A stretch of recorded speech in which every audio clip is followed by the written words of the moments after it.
رسول اللہ صلی اللہ علیہ وسلم اپنے اونٹ پر بیٹھے ہوئے تھے اور ایک شخص نے اس کی نکیل تھام رکھی تھی۔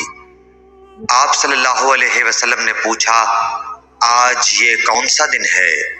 ہم خاموش رہے حتیٰ کہ ہم سمجھے کہ آج کے دن کا آپ کوئی دوسرا نام اس کے نام کے علاوہ تجویز فرمائیں گے۔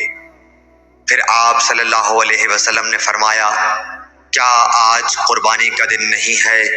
ہم نے عرض کیا، بے شک۔ اس کے بعد آپ صلی اللہ علیہ وسلم نے فرمایا، یہ کون سا مہینہ ہے؟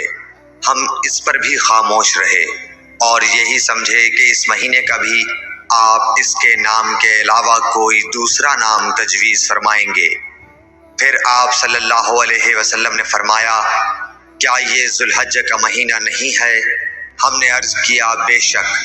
آپ صلی اللہ علیہ وسلم نے فرمایا، تو یقیناً تمہاری جانیں اور تمہارے مال اور تمہاری آبرو تمہارے درمیان اسی طرح حرام ہے جس طرح آج کے دن کی حرمت تمہارے اس مہینے اور اس شہر میں ہے۔